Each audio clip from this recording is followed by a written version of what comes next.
কোন্ডাপুর গ্রাম ছিল। প্রায় রাত্রি ১১টা বাজে। পুরো গ্রাম ঘুমুচ্ছিল, কিন্তু মা শারদা আর ছেলে রমেশের চোখে ঘুম ছিল না।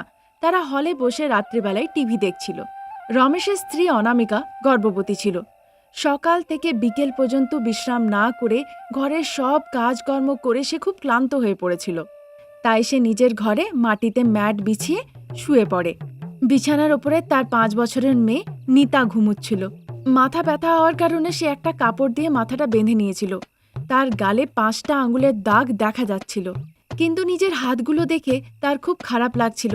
তাই সে মনে মনে বলে, হে ঈশ্বর, আগে যদি আমাকে আবার জন্ম দাও, তো মেয়ে রূপে কখনো জন্ম দিও না। এমনকি পুরুষ রূপেও আমাকে জন্ম দিও না, পশু জানোয়ার রূপে জন্ম দিও।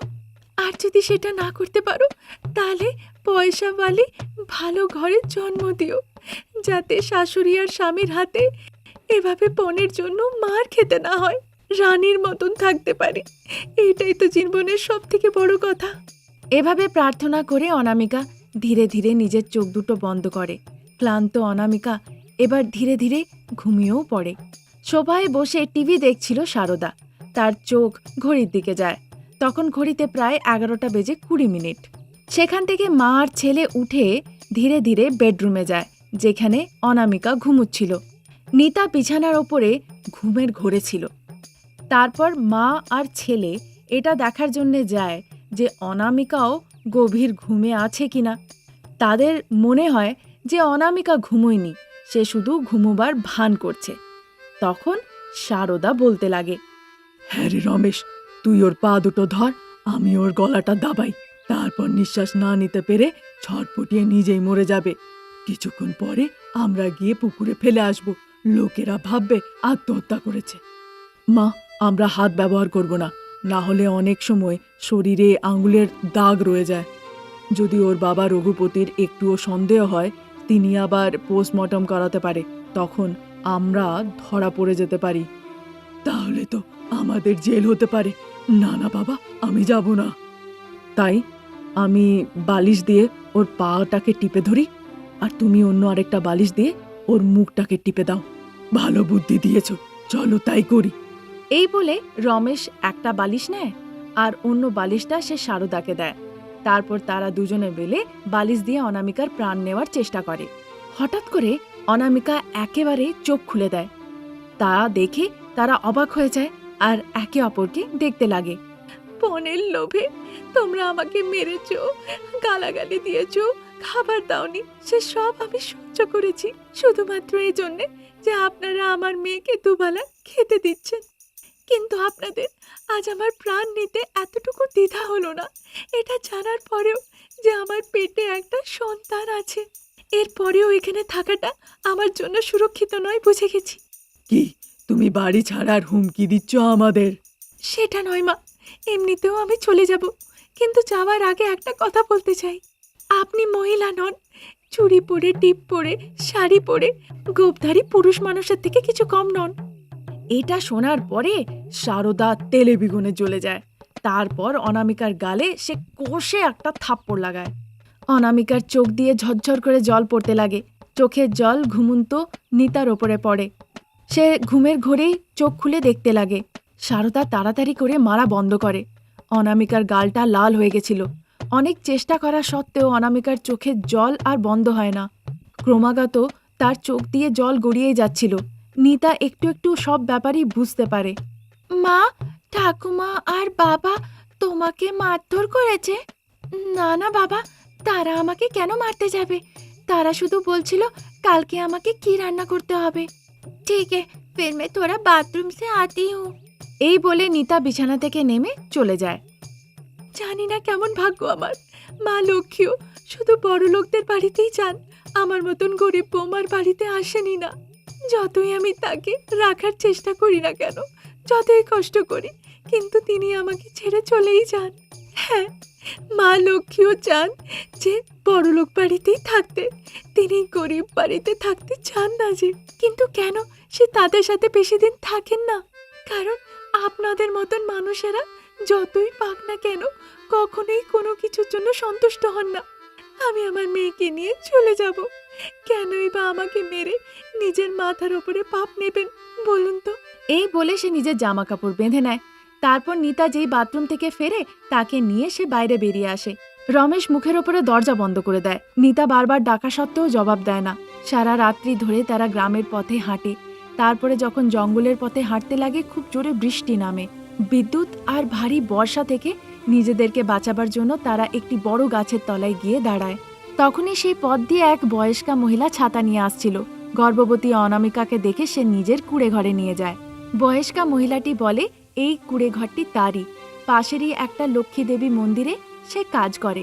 অনামিকা বলে তার জন্য সে যেন একটা কাজ খুঁজে দেয়। তা শুনে সেই বয়স্কা মহিলা বলে, মা লক্ষ্মীর মন্দিরে সিঁড়ি ধুতে হবে আর সাজাতে হবে। অনেক সিঁড়ি আছে কিন্তু। করবো গো মা, আমার মেয়ের দুবেলা খাবারের জন্য আমি যে কোনো কাজ করতে পারি যে। এভাবে সে বলে। নিজে গর্ভবতী হওয়া সত্ত্বেও মেয়ে নিতাকে সঙ্গে করে নিয়ে সে মা লক্ষ্মী দেবীর মন্দিরে চলে যায়। পাশের ঝর্ণা থেকে একটা কলসিতে করে জল এনে সিঁড়িগুলো পরিষ্কার করে সেটাকে সাজিয়ে দেয়। সেখানেই মন্দিরে ভক্তদের দেওয়া ফল মূল প্রসাদ সে খায়, আর দানে যা টাকা দেয় সেটাকেই ভালো করে সঞ্চয় করে সে রাখতে লাগে। এভাবেই দিন কাটছিল। একদিন তার খুব জ্বর হয়, সে আর মন্দিরে যেতে পারে না। সে ঘরে বিছানায় শুয়েছিল। নিতা মা লক্ষ্মীর ফটোর সামনে দাঁড়িয়ে হাত জোড় করে বিনতি করে, মা লক্ষ্মী, আমার মায়ের খুব জ্বর হয়েছে। এখানে তার দেখাশোনা করার জন্য কেউ নেই। আমি ছোট বাচ্চা, আমি জানি না কি করতে হবে। তাই আমার মা আজ মন্দিরের সিঁড়ি পরিষ্কার করতে আসতে পারিনি। তুমি আমার মায়ের ওপরে রাগ করো না। প্রার্থনা করার দরুন মা লক্ষ্মী সেখানে প্রকট হয়ে যান।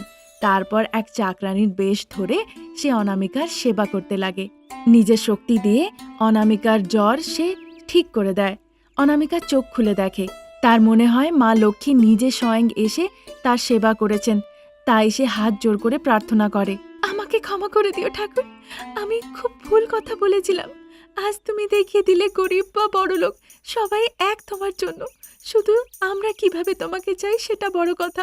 আমাকে ক্ষমা করো মা। এভাবে ভুল কথা ভাবার জন্য সে লক্ষ্মী ঠাকুরের কাছে ক্ষমা চায়। মা লক্ষ্মী তাকে একটা সোনায় ভরা ঘড়া দেয়, যা দিয়ে সে নিজের জীবিকা চালাতে পারে, এবং সেখান থেকে অদৃশ্য হয়ে যায়। তখন থেকে অনামিকা নিজের মেয়ে নিতার খেয়াল রাখতে লাগে আর আনন্দে জীবন কাটায়। সূর্য পশ্চিম দিকে অস্ত হচ্ছিল। ধীরে ধীরে অন্ধকার নেমে আসছিল। রমেশের বোন অঞ্জলি নিজের সেলফোনটা নিয়ে ছাদে চলে যায়। সেখানে অঞ্জলি রমেশের বাড়ি ফিরে আসার অপেক্ষা করতে লাগে। আসলে ব্যাপারটা হচ্ছে, যখনই রমেশ বাড়ি ফিরবে সে ছাদে থাকলে রমেশের গলিতে ঢোকার পরেই সে তাকে দেখে ফেলবে। সে নজর টিকিয়েই রেখেছিল কি দেখতে পায় তার দাদা রমেশ গলির রাস্তা হয়ে বাড়ি ফিরে আসছে। সে ছুট্টে ছাদের থেকে নিজের মা শারদার কাছে হলে যায়।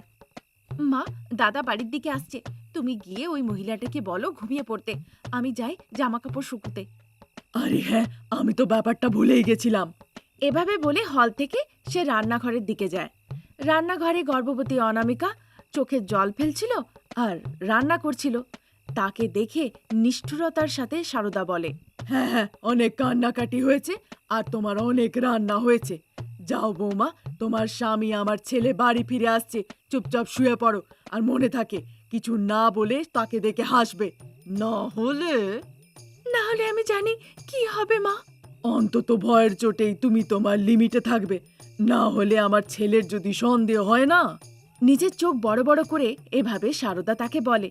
তাকে দেখে অনামিকা খুব ভয় পেয়ে যায়। তার সেই ভয়ানক চেহারা দেখে সে কিছু না বলে চুপচাপ গিয়ে নিজের বেডরুমে শুয়ে পড়ে। ঠিক সেই সময় রমেশ নিজের গাড়ি নিয়ে বাড়ি ফেরে। গাড়িটা লাগাবার দরুন সে দেখে তার বোন জামা কাপড় শুকুচ্ছে। যেই সে বুঝতে পারে তার দাদা তাকে দেখছে, সে ভান করতে লাগে যে তার হাতে খুব ব্যথা হচ্ছে। সে হাতগুলো টিপতে লাগে। রমেশ ব্যাপারটা লক্ষ্য করে, কিন্তু কিছু না বলে সে ঘরের ভেতরে চলে যায়। রমেশের হাতে একটা লাঞ্চ বক্স ছিল। মা, মা। রমেশ যখন এক দুবার মাকে ডাকে, শারদা নিজের মুখটা লটকিয়ে ধীরে ধীরে হেঁটে ভেতর থেকে বাইরে বেরিয়ে আসে। সে রমেশের হাত থেকে লাঞ্চ বক্সটা নিয়ে আবার ঘরের ভেতরে চলে যায়। শারদাকে দেখে রমেশ ভাবে হয়তো সে খুব ক্লান্ত হয়ে পড়েছে। বেচারা মা সারাদিন ঘরের কাজ করে করে ক্লান্ত হয়ে পড়ে, আমার বোনটারও হাতে ব্যথা হচ্ছে জামাকাপড় কেচে শুকাতে শুকাতে। একটা চাকরানি রেখে নি, একটু টাকা লাগবে লাগুক। এই ভাবতে ভাবতে সে বেডরুমে যায়। সেখানে অনামিকা শুয়ে থাকার ভান করছিল, কিন্তু তার চোখে জল ছিল। রমেশ সেটা লক্ষ্য করে না।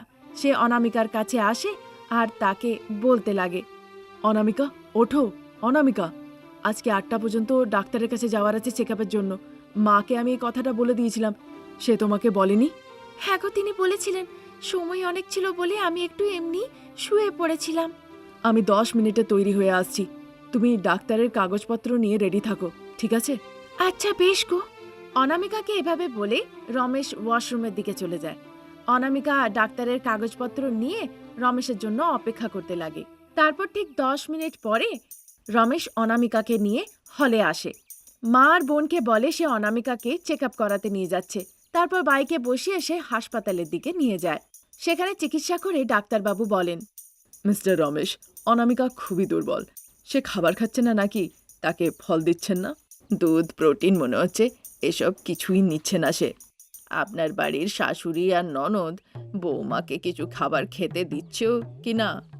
এরকমটাই যদি চলতে থাকে তাহলে বাচ্চা আর মা দুজনেরই প্রাণের খুব ভয় আছে, ডেলিভারি করতে অসুবিধা হবে। যখন ডাক্তারবাবু বলছিলেন রেগে মেগে, অনামিকা কোনো জবাব দিচ্ছিল না। সে বলছিল না যে সব কিছু সে সময়ে সময়ে নেয়।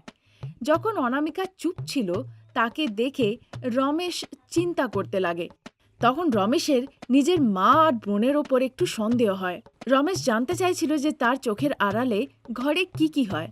রমেশ অনামিকাকে বাড়িতে নিয়ে যায়। সেখানে তাকে খাবার দেয়, ওষুধ দেয়। তারপর অনামিকা ঘুমোতে চলে যায়। তারপর রমেশ ডাইনিং টেবিলে আসে। সেখানে নিজের মা আর বোনের সাথে বসে খাবার খেতে লাগে। মা, আমি তোমাকে আর অঞ্জলিকে একটা খুব ভালো খবর দিতে যাচ্ছি। সে খবরটা শোনার পরে তোমরা দুজনে আনন্দে নেচে উঠবে। আমি এই ঘরের জন্য একটা চাকরানি রাখছি।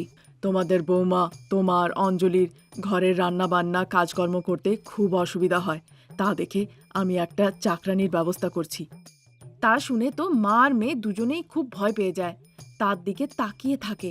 তখন তারা বলে টাকা খরচা করার কি দরকার, সেই টাকা সে যেন অনামিকার ওষুধে খরচা করে। তা শুনে রমেশের সন্দেহ আরও বেড়ে যায়। রমেশ সত্যি মিথ্যেটা জানতে চাইছিল, তাই একদিন সে অফিস যাবার নাম করে সে অফিস যায় না। পেছনের রাস্তা হয়ে দেওয়ালে লাফ দিয়ে সে ঘরের ভেতরে ঢুকে পড়ে আর বেডরুমের বিছানার নিচে গিয়ে চুপি চুপি শুয়ে পড়ে। এই কথাটা সারদা আর অঞ্জলি জানতো না। সে অনামিকার ঘরে আসে আর তাকে খুব বকাবকি করতে শুরু করে। এই মেয়ে, যা উঠে গিয়ে ঘরে রান্না বান্না, ঘরের কাজকর্ম করো। ছেলে যখন আসবে তখন আবার এসে এখানে শুয়ে পড়বে। আর আমাদের খাবারের টাইম টেবিলের কথা, সেটা মনে আছে তো? মনে আছে অঞ্জলি। এখন আমাকে গরমা গরম জল খাবার বানিয়ে দিতে হবে। 12টা পর্যন্ত আমাকে জুস বানিয়ে দিতে হবে।